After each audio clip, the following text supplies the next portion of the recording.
Hello, this is Blue Noser Hoser with another Master Duel deck profile. Today I have my Burning Abyss deck that I've been using for the XYZ festival. Now I think this deck is pretty solid for this specific event, just because most decks can't do that much with just XYZ monsters in their extra deck. But this deck, of course, has always been able to, and it's a lot of fun. It's pretty budget for the most part. If you already have Burning Abyss cards laying around, there's definitely no reason to not be playing this deck. But getting into it, you have 3 Skarm, 3 Graph, 3 Seer. You obviously want to max out on these ones. They're just the best ones because they do something. Or they like move cards around. This one gets a guy from deck, from grave. This guy searches a guy from deck. Where the other guys don't do that. So these are the ones that you want to see because they just do the most. Seer being a little bit weirder without Gravity Controller being a card. Because Seer plus any BA turns into Gravity Controller Beatrice, but of course, without Gravity Controller, that doesn't work. So there's a lot of different lines like that don't quite do as much. Or like Graph plus BA turns into IP Beatrice, but can't do that either. So a lot of times your best possible boards is Beatrice Pass. And in fact, sometimes you're just going double Dante Pass, which is fine enough in this format. But yeah, then you have 1 Libic. This is another one that moves cards around, but it's a little bit worse because it summons only from the hand. Summons any Dark Fiend though, so you can summon Tour Guide in theory if you wanted to. And then 2 Farfa. You run 2 because you use 2. Usually send 1 off of Beatrice, and then later you'll either summon it off a Tour Guide or Graph or whatever when you're trying to kill them. So next you have 1 Alec, 1 Barbar, and 1 Calcab. These are all just fine utility. Alec comes up to negate your own Acid Golem. Barbar kills them.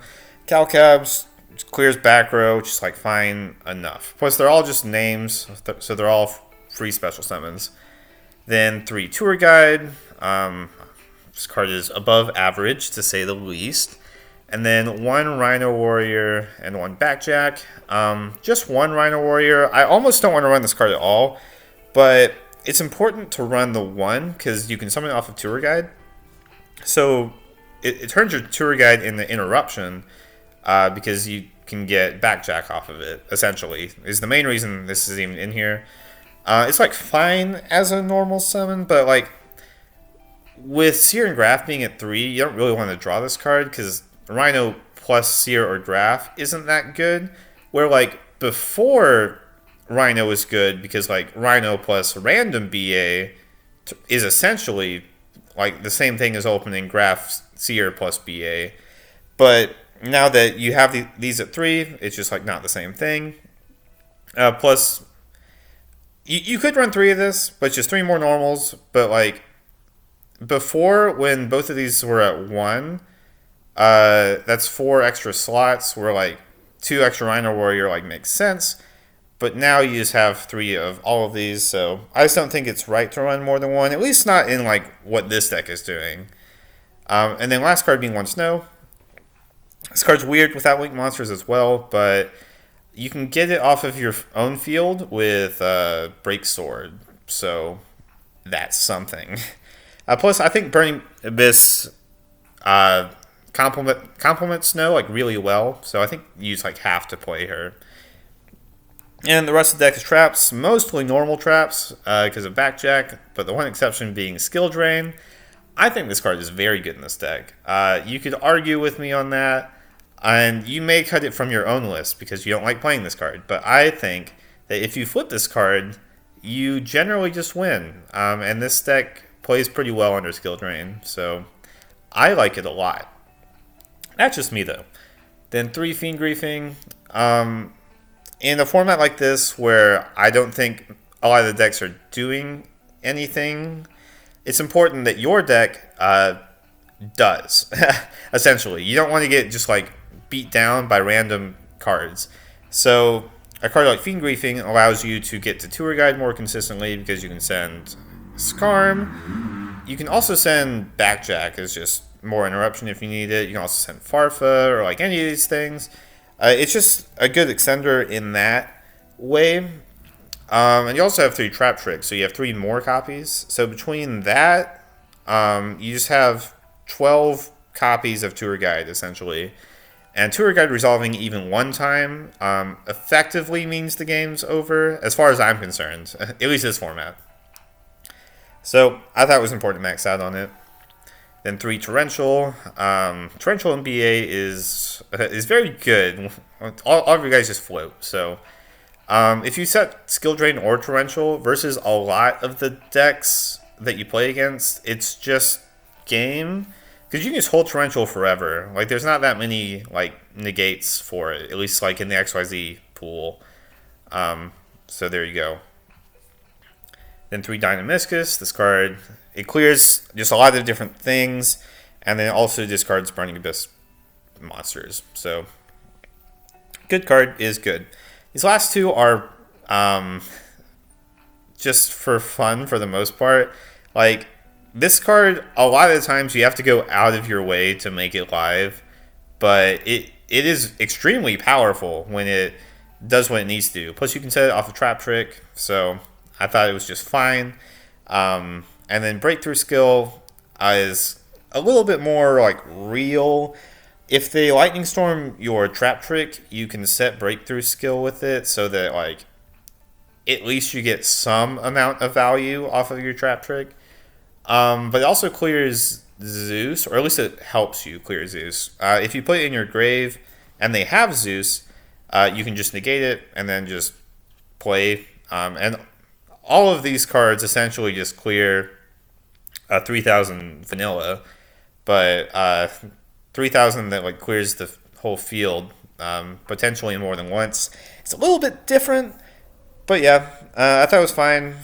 You can send it with Beatrice as well, so there's that. Well, moving on to the extra, you have 2 Dante and 1 Beatrice, like decently standard. I almost want to run 3 Dante and another Beatrice in this list, but I couldn't find space for it. But Beatrice is actually like kind of hard to summon, or at least like the second time. So I just don't think it actually comes up. I will say that the 3rd Dante is occasionally missed when they like actually clear your Beatrice and you're using the effect to summon, because your only target, of course, is Dante. So it's a little weird for that, but for the most part, it doesn't really matter. But I just wanted to include just all of these cards, essentially. Starting out with Jaja. This card is a little bit weird, but it clears a lot of these like random cards. The main one being Draco Future, because you just like can't kill this by battle. So the only other way to like clear it is like Zeus sending it. So this is like an actual way to like force it out. You could argue it's like not that great, but I think in this deck, in this format, you can definitely afford to make him one of your 15. And then Gossip, Shadow, Cicada King are essentially just both here for interruption. So there you go. Leviair, a little weird to set up, but you can set it up with Snow or Farfa, because Leviair can summon back their banished guys as well. So keep that in mind. But the main reason is it summons back Backjack. So you only have to run the 1 Backjack because you can use it just more than once with the Leviair. I'm hesitant to say infinitely because there's no way that they like keep Leviair on your field for more than 1 turn. But hey, in theory, you know.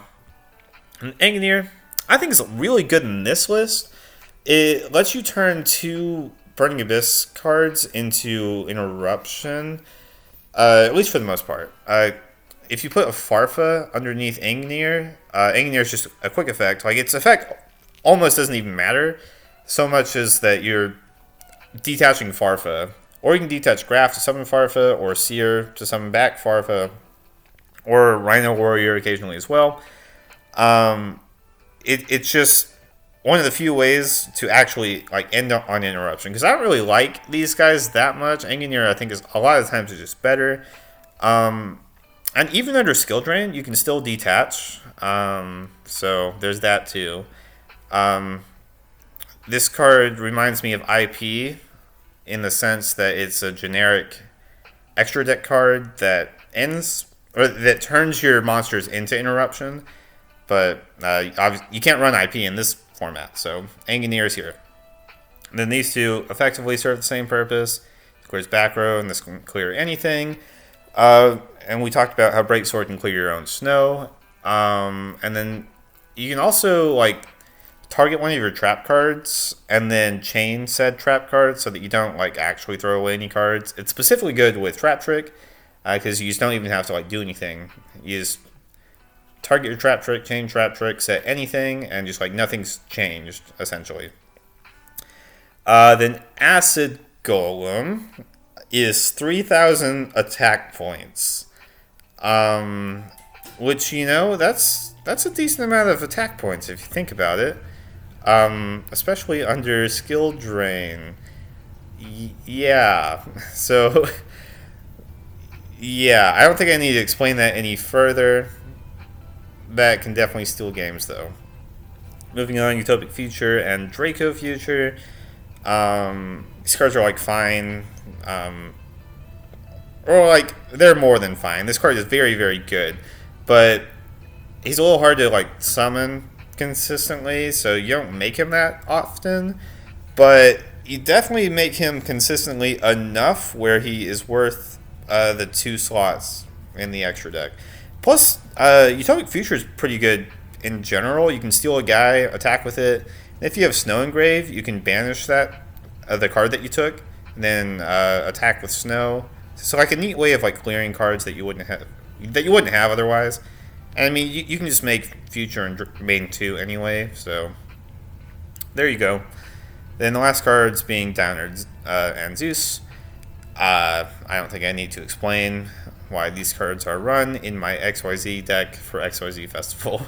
Zeus is very, very good, though, if I do say so myself. But that's the deck. If you have any questions about it, let me know in the comments below. Otherwise, thank you for watching, and have a great day.